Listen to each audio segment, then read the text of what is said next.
Olá, sejam todos bem-vindos ao Band Entrevista. De onde eu vim? Para onde vou? Deus existe? Qual o sentido da existência? Como ter uma vida mais plena e feliz? Perguntas presentes na filosofia que nasceu na Grécia Antiga, no século VI a.C.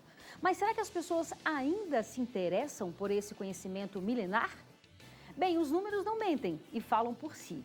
O canal do YouTube da Nova Acrópole possui mais de 1 milhão de inscritos e mais de 100 milhões de visualizações.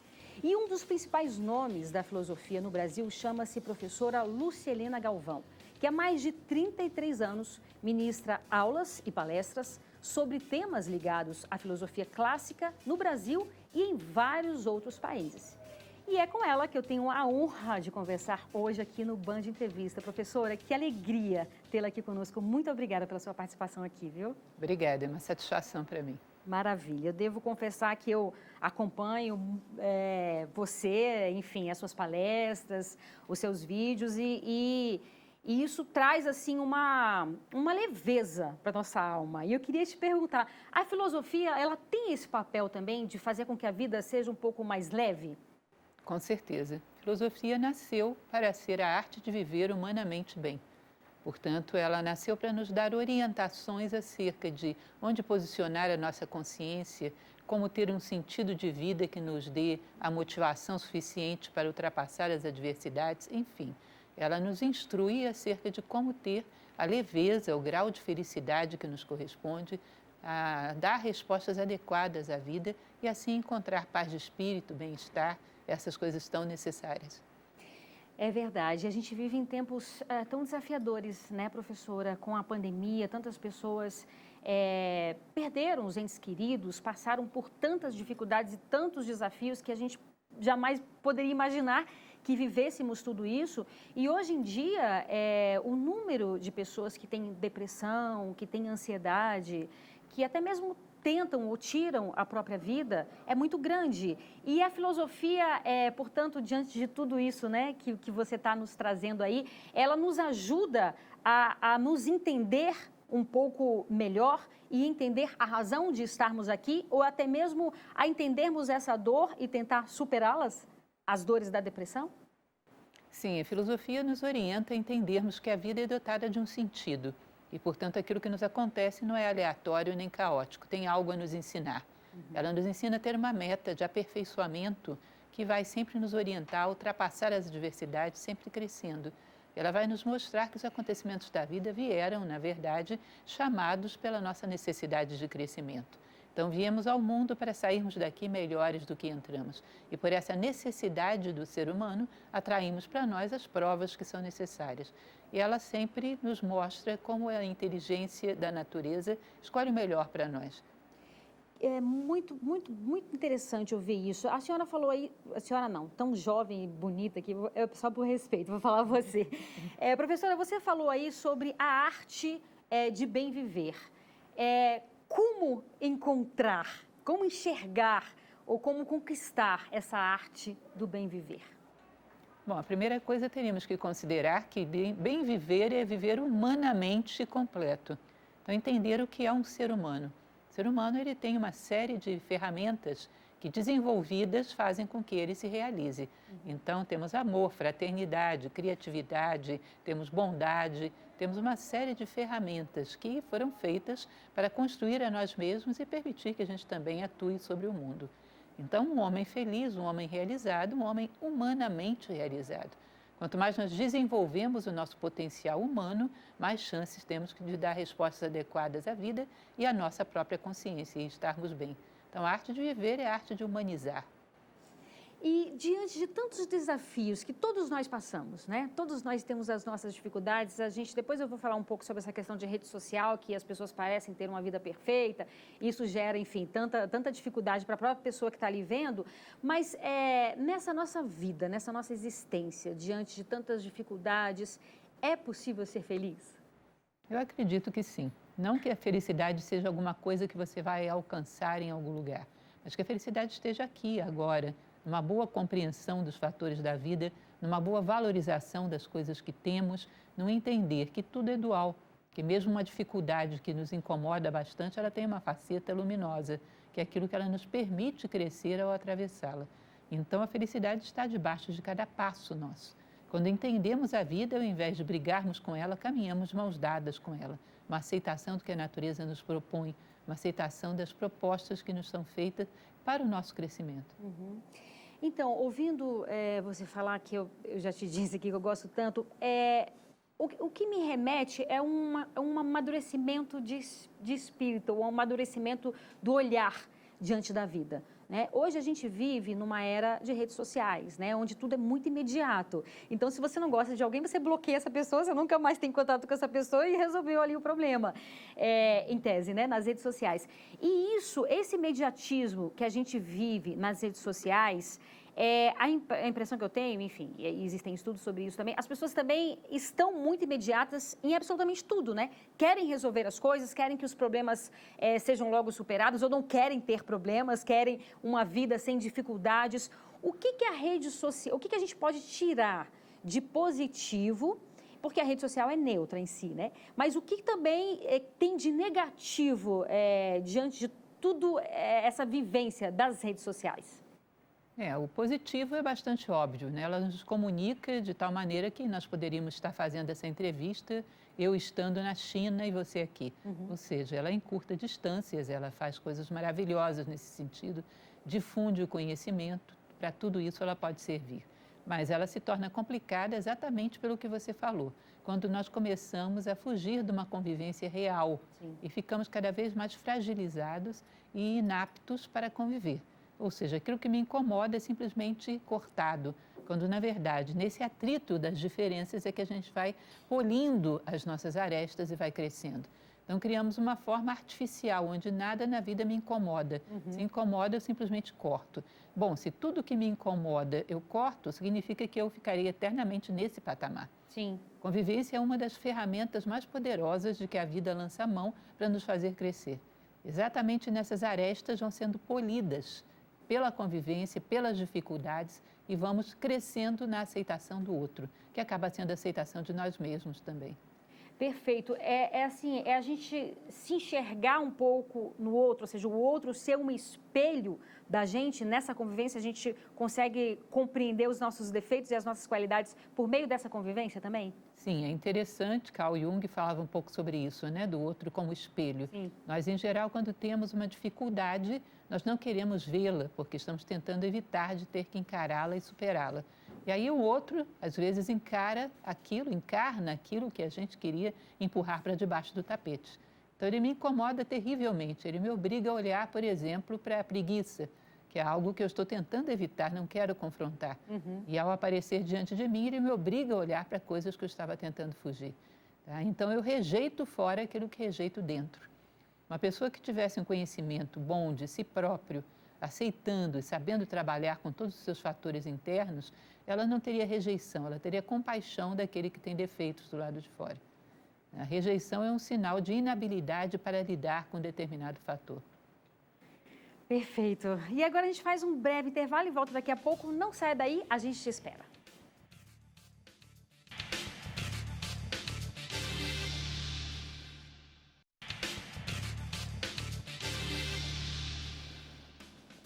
Estamos de volta com o Band Entrevista, hoje conversando com a professora de filosofia Lúcia Helena Galvão.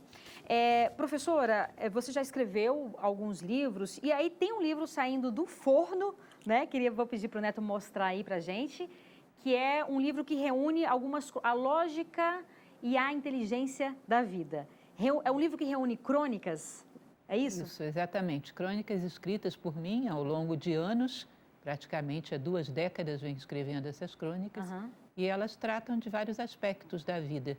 Aspectos de encontrar respostas para dificuldades, aspectos de observação do comportamento do outro, enfim, observações filosóficas que vim fazendo ao longo da minha vida nos últimos 20 anos. O livro deve ser lançado agora em outubro, não tem ainda data Isso, específica? Já está em pré-venda. Já está em pré-venda, né? Já está. Ah, perfeito. Ótimo. Eu queria que você explicasse um pouco para as pessoas que estão aí nos acompanhando o que é a Nova Acrópole. Nova Acrópole é uma instituição internacional que ensina filosofia à maneira clássica, ou seja, filosofia prática, a filosofia como arte de viver. Hoje ela está em cerca de 60 países em todo o mundo e em 90 sedes no Brasil. Nova Acrópole é uma estrutura que tem uma aula por semana do curso de filosofia à maneira clássica e ela ensina através desse curso, que tem 7 níveis, a encarar cada vez de maneira mais lúcida a vida. Então, em qualquer cidade do Brasil, nós podemos procurar lá no site da Nova Acrópole, encontrar a sede mais próxima e você vai encontrar sempre uma abertura de turma em algum dia da semana, as aulas semanais, onde você vai trabalhar com ética, com sociopolítica, com filosofia da história, nesse primeiro nível, mas sempre trabalhando numa reflexão que parte de nós mesmos, como nós podemos aprender a dar melhores respostas para a vida. Que interessante. Você tem uma palestra, uma frase, né, diante dessa palestra, que você fala o seguinte: não se identifique com os seus defeitos. Tem muitas pessoas que falam assim, eu sou assim mesmo, eu nasci assim mesmo, quem quiser gostar de mim, goste do jeito que eu sou, eu não vou mudar. E, na verdade, assim, a gente está aqui para mudar, né, professora? Com certeza. Existe uma frase de um pensador estoico, que é Sêneca, que ele diz: certifica-te de ver morreres os teus defeitos antes de ti. Uau. Ou seja, pelo menos alguns dos nossos defeitos nós temos que matar antes que o nosso próprio momento chegue. Os defeitos são adereços, são distorções, eles estão grudados em nós, como se a gente tivesse caído no mar e tivessem grudado crostas do mar em nós. Na verdade, nós temos que, ao longo da vida, ir aparando esses elementos que foram se aderindo. Ninguém, por definição, é um ser defeituoso. Nós temos esses elementos a limpar, a purificar. E uma das ferramentas fundamentais para fazer isso é exatamente a convivência. Sim. No atrito da convivência, nós vamos tirando esse limo que grudou em nós e que realmente não somos nós. Ninguém, por definição, como essência, tem defeitos. Aí a gente entra na famosa frase que é atribuída a Sócrates, mas eu acho que nem é de Sócrates mesmo, que é o conhece-te a ti mesmo, né? Que lá na Grécia Antiga, enfim, é uma frase que nos coloca um pensar, né, sobre o que estamos aqui, para que estamos aqui, e é uma frase que para sempre vai ser atual, né?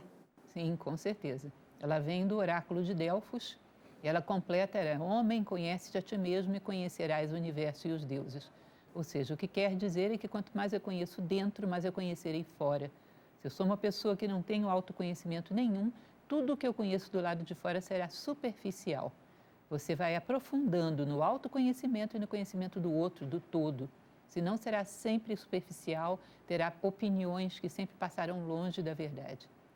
E esse mergulho que a filosofia nos propõe, né? A própria psicologia, psicanálise e tal, porque para você se conhecer, você tem que fazer esse mergulho. Muitas vezes é um mergulho muito doloroso, né, professora? Porque a gente identifica tão facilmente os defeitos dos outros, mas quando a gente percebe que a gente tem também esses defeitos, é como se fosse um choque, né? Um tapa na cara, né? Com certeza, a gente não toma como oportunidade. Ver os nossos defeitos seria uma excelente oportunidade de um novo começo, onde vamos trabalhar para limpá-los. Inconscientes, teremos defeitos pelo resto da vida. Então, trabalhamos para crescer. Quando vemos um defeito, é sinal de que nós fomos bem-sucedidos e tivemos mérito suficiente para ver. Agora é trabalhar sobre ele. Mas, em geral, nos provoca um desânimo grande, um abatimento grande. Então, é preciso ter coragem, né, para fazer esse mergulho, né? E considerar como um ponto de partida a visão. Aquilo que eu vi agora, eu vou começar a corrigir. E é muito interessante quando você fala assim, pelo menos um defeito eu vou tentar mudar. Para que a gente possa alcançar alguma meta, seja ela qual for da nossa vida, a gente tem que ter foco e determinação, né? E compreender, primeiro compreender, né? O que é que a gente precisa mudar. Então, nessa proposta de mudança que a filosofia nos traz e que você fala isso de uma forma tão bem e de uma forma tão clara para que todos possam compreender, o ideal seria o quê? A gente tentar focar descobrir os nossos defeitos, são vários, focar em um e ali ter uma determinação para, pelo menos, tentar mudar aquela característica. Porque, na verdade, os nossos defeitos, posso estar enganado, mas os nossos defeitos, eles nos causam sofrimento, né? Sim, com certeza. Nos impedem muito no caminho. O que a gente recomenda filosoficamente é que você tenha um propósito de vida, ou seja, o que eu quero chegar a ser como ser humano, quando tudo isso terminar. Digamos que eu quero ser uma pessoa mais justa e mais fraterna do que eu sou hoje. E aí eu vou começar a encarar as coisas que me impedem de caminhar nessa direção. Sim. Abre-se como se fosse uma escadaria entre mim e esse propósito. Então, vou encarando cada degrau que me impede de caminhar, cada obstáculo que me impede de colocar o pé no próximo degrau. Tá? Então, assim você vai tendo discernimento sobre o que é possível e necessário trabalhar. Quando eu não sei onde eu quero chegar, como eu vou eleger qual é o defeito que mais me detém? Às vezes tenho fantasias, tenho defeitos que estão me amarrando aqui, eu vou combater uma coisa que é quase que inofensiva. Quando eu sei onde eu quero chegar, eu sei o que está me impedindo de caminhar. E aí eu posso começar a ir corrigindo. Perfeito. Uma coisa que chama muito atenção é nessa era da internet, das redes sociais, onde assim as pessoas falam, não, as pessoas têm, e tem mesmo preguiça de ler, geralmente as pessoas têm preguiça de ler e até mesmo de assistir vídeos mais longos. Mas o que acontece com você, na verdade, é um fenômeno, né? Porque os seus vídeos são longos, claro, são vídeos de palestras, né? De aulas, e tem uma visibilidade imensa. Então, isso demonstra que as pessoas querem profundidade, as pessoas estão em busca de profundidade também, professora? Eu acredito que sim. Inclusive, quando começamos com o canal da Nova Acrópole no YouTube, as pessoas me diziam que os vídeos deveriam ser pequenos. Pequenos e com temas da moda. Sim. E aí eu comecei a fazer vídeos grandes, de 1 hora, e com temas filosóficos. E simplesmente insistimos o tempo suficiente para que as pessoas despertassem e se interessassem. E temos hoje um público que assiste palestras de 1 hora e gosta, Sim. e recomenda, e chama amigos. Então, é uma questão de criarmos um hábito, de abrirmos uma nova possibilidade. Perfeito, perfeito. E agora a gente faz mais um breve intervalo e volta daqui a pouco. A gente te espera.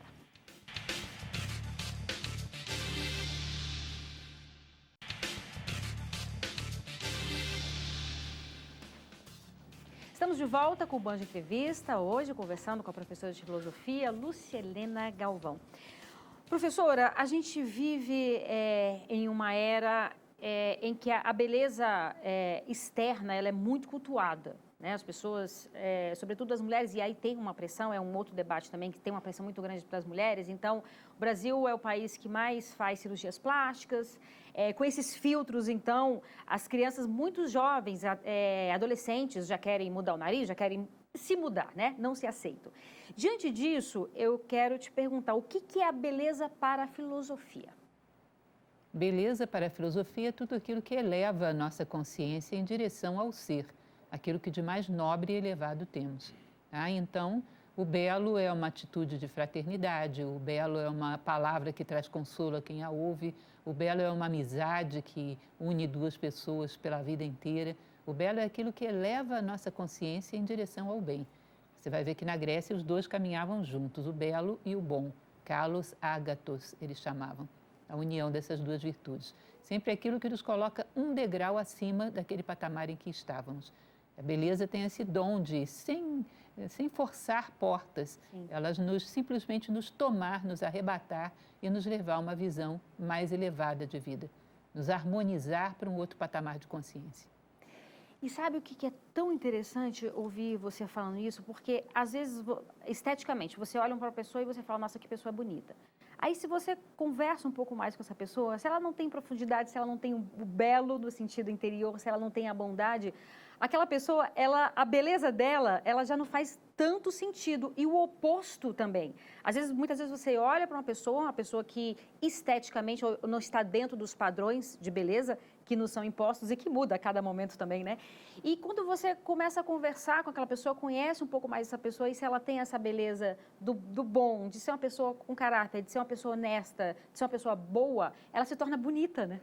Com certeza, é um pouco como a pureza das crianças, né? Que consideram belas todas as pessoas que elas amam. Que legal. E é interessante que essa beleza de alma, poderíamos dizer assim, ela aumenta com o passar do tempo, enquanto que a beleza do corpo, por muito que a gente invista nela, ela tende a decrescer. É natural, né? A lei da vida. Então, chega um determinado momento de troca, podemos dizer assim, onde a beleza do corpo se vai e a beleza da alma nos sustenta. É exatamente a ideia que a gente vai adquirindo cada vez mais valores, virtudes que nos tornem humanamente belos. Isso tem a ver também com o ego, no sentido da psicanálise, da filosofia, em que sentido? No sentido de que eu quero estar sempre... Eu vou falar um pouco aqui, é um pouco da minha profissão, né? Mas assim, as pessoas têm que estar sempre muito bem vestidas, muito bem maquiadas, muito bem arrumadas. E quando quando o ego está acima do eu, não sei se isso na filosofia é por aí também, isso vai gerando um certo vazio na vida das pessoas, né? Porque tudo isso, como você está falando, isso tudo é passageiro, né? Isso tudo passa. Chega uma certa solidão, que eu considero que é o pior tipo de solidão, que é estar desacompanhado de nós mesmos. Estamos tão virados para fora que quando existe uma oportunidade de estarmos virados para dentro, com uma conversa, com vida interior, sentimos uma solidão devastadora. Fugimos da solidão como uma forma de fugir de nós mesmos. Somos obrigados a confrontar aqueles sonhos que não foram realizados, aqueles projetos que abandonamos pelo caminho. Então, temos horror de tempos onde a gente pode se virar para dentro. Fugimos disso sempre no meio do ruído, sempre no meio de mil companhias, Sim. Uma forma de fugir de si próprio. Sim. E a meditação, nesse sentido, como que a filosofia vê o processo de meditação? Seja a meditação da forma convencional que se traz do Oriente, seja só a reflexão, elas são sempre úteis. Isso é uma forma de encontrar algo permanente no meio de tudo aquilo que é transitório. Tá? Ainda que não se pratique a meditação propriamente dita, mas uma reflexão diária já é bastante interessante, porque ela te ajuda a encontrar dentro de você o que é permanente.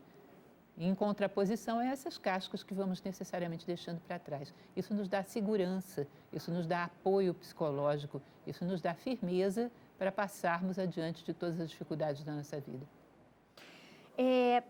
Tem uma frase que é o seguinte: a fonte da nossa alegria e tristeza seja apenas que a fonte da nossa alegria e tristeza seja apenas o que depende da gente. A gente hoje, a sociedade, isso aí, os números que nos falam, sociedade muito ansiosa, né? Que não vive o presente na expectativa do que vai acontecer no futuro, e muitas vezes a gente deixa a nossa felicidade nas mãos ou de outras pessoas ou de coisas que estão muito além da gente. Essa frase, professora, ela diz respeito a isso? Sim, na verdade essa é uma frase de uma escola de filosofia chamada estoicismo, onde eles costumavam dizer que existem coisas que dependem e não dependem de nós. O que não depende de nós é a opinião do outro, o estado de humor do outro, as condições climáticas, se está chovendo ou se está sol, as condições, às vezes, até da nossa saúde, seja, todas aquelas circunstâncias que nos afetaram, mas que não são responsabilidade nossa. Não participamos no terreno das causas. E o que depende de nós são as respostas que damos a isso. E essa tradição diz que se em tudo que nos acontece nós respondemos bem, respondemos como seres humanos, dignos, nós só temos motivos para estar felizes. Não devemos nos entristecer por aquilo que não depende de nós.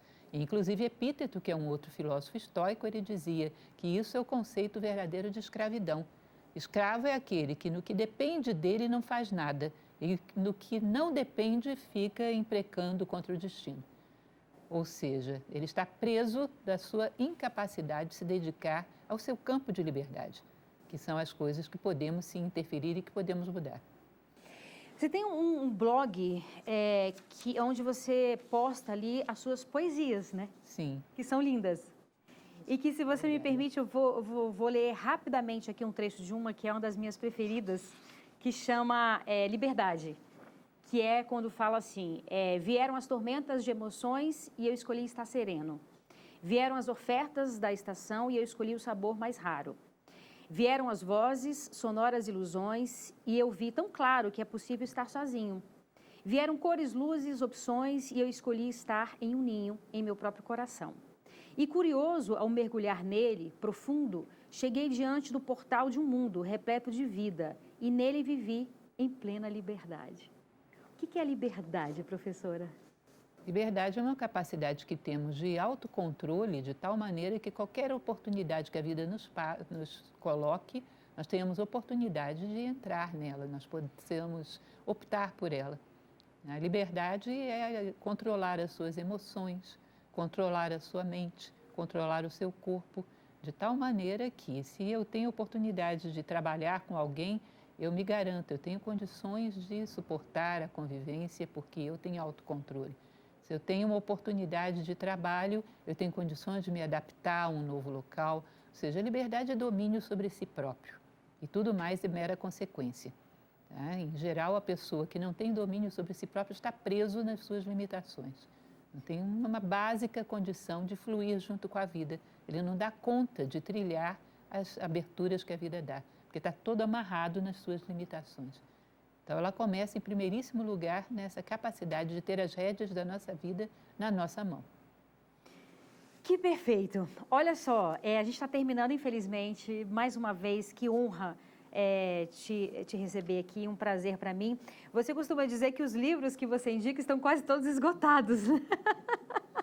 Acontece. Parece que livro bom, as editoras não querem, enfim, renovar. Para quem está em casa, para quem quer ter um conhecimento maior de filosofia, te conhecer um pouco melhor, primeiro, uns 3 livros, vou pedir uns 3 livros para você indicar, para as pessoas lerem e tentar adentrar um pouco mais na filosofia e fazer um convite para as pessoas conhecerem aí a página da Nova Acrópole. Sim, eu recomendaria, como falamos de estoicismo ainda há pouco, livros estoicos, porque é uma filosofia muito simples, muito parecida com os dias que a gente vive, momentos de crise, filosofia moral. Então, tem um livro que é muito bonito, que se chama Arte de Viver, de Epíteto. Você pode lê-lo em qualquer página que você abra, ele tem conceitos maravilhosos. Tá? Recomendo também as Meditações do Imperador Marco Aurélio, tá? Que é muito interessante, e sobre a brevidade da vida, de Sêneca, que é um outro grande estoico. São 3 livros simples que qualquer um consegue ler e são conselhos preciosos para viver bem. O estoicismo é uma escola muito atual. Beleza. Que honra te receber. Muito obrigada, viu, por você estar aqui conosco. E gostaria de recomendar, se for possível, que conheçam o nosso canal da Nova Acrópole no YouTube. Basta entrar lá, digitar Nova Acrópole e você vai dar em mais de 600 palestras gratuitas. E são maravilhosas. Muito obrigada, viu? Eu que agradeço. E o Band Entrevista fica por aqui. Muito obrigada pela sua companhia. A gente se vê sábado que vem. Tchau, tchau.